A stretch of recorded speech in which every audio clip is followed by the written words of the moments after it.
Bonjour, aujourd'hui on va voir des exercices concernant les pronoms y et en. Quand est-ce qu'on peut utiliser les pronoms y et en? J'ai déjà expliqué, maintenant un exercice pour bien comprendre et pour bien maîtriser l'utilisation de ces deux pronoms. Donc, la première question, ou bien la consigne dit, je remplace les compléments soulignés par des pronoms, bien sûr des pronoms y ou bien en. Oui, voilà, le premier exercice. Ou bien les premières phrases ici. Donc, je pense à mes vacances. Je bois de l'eau souvent. Il parle du film. J'ai besoin de ton aide. Nous parlons de ce projet. Il retourne au village. Nous participons à cette activité citoyenne. Ils vont au centre culturel. J'ai entendu parler de ce problème. Donc, les groupes non soulignés ici, ou bien les mots soulignés, ce sont des compléments. C'est clair? Donc, des compléments circonstanciels de lieu ou bien des compléments d'objets indirects. C'est clair? La deuxième consigne, je complète avec le pronom convenable y ou bien en. Donc, les jeunes pensent à leurs droits et ils, des points, pensent sérieusement. Les élèves parlent des fausses informations et ils parlent en classe. Il a, j'ai oublié ici il a besoin d'outils numériques, il a besoin pour travailler. Donc ici, quel est le pronom y ou bien on qu'on peut utiliser? Le pronom convenable ici. Je laisse un petit peu pour euh, voir ces questions ou bien pour faire ces exercices. Puis après, là, la solution. Ou bien on passe à la correction.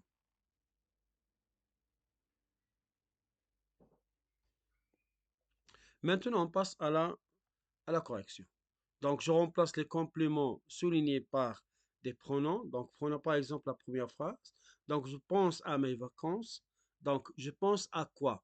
Ah, j'ai dit qu'on pose la question à quoi. Donc, c'est un complément d'objet indirect, mais qui ne désigne pas une personne. Donc, ça, c'est le temps. Donc, je pense à mes vacances. Je pense à quoi? Donc, je vais utiliser Y. J'y pense. La deuxième phrase, je bois de l'eau. Souvent. Voyez, donc je bois quoi? Donc ça, c'est, on ne peut pas boire toute l'eau. Donc ça, on peut boire une quantité. Donc c'est une partie de l'eau. Donc c'est partitif. Donc je bois de l'eau souvent. Donc j'en bois souvent. Donc on va utiliser, quand on a partitif, on va utiliser en aussi. Troisième, il parle du film. Il parle de quoi? Il parle du film. Donc, dès qu'on voit donc je vais utiliser en. Il en parle.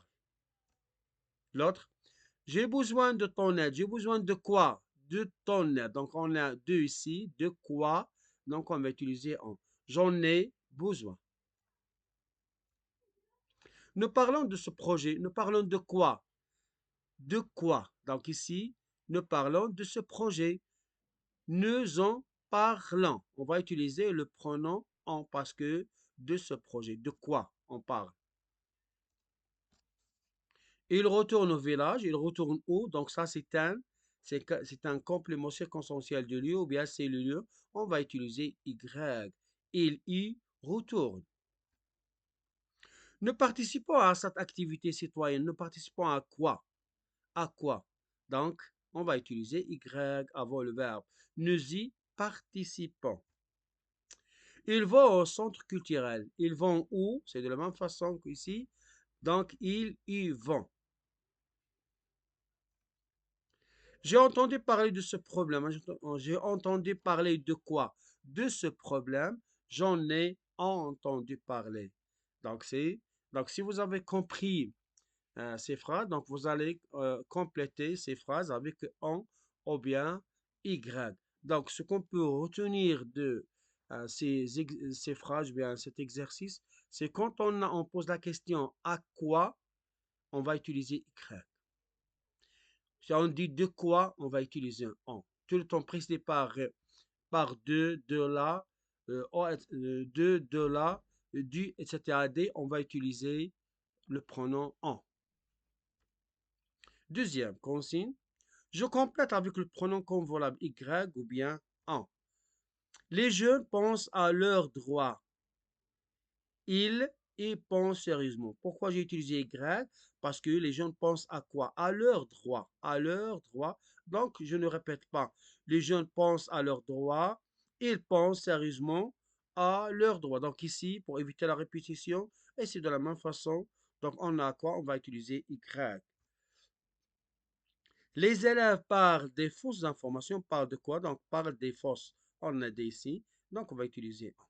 Les élèves parlent des fausses informations et ils en parlent en classe. La dernière phrase. Il a, j'ai oublié ici, il a besoin d'outils numériques. Il en a besoin. Ça, on a deux ici. C'est clair? Donc, ce qu'on peut retenir, donc c'est de la même façon ce que je viens de dire dans la première consigne. Donc, on a en qui vient après un groupe nominal précédé par un, une, deux, de là, de, etc. Ou bien, on pose la question de quoi. C'est clair? Y, on peut utiliser quand on pose la question à quoi. Mais attention, si on dit à qui, ça on peut utiliser un lui, c'est clair, ou bien leur, lui pour singulier et leur quand il est pluriel.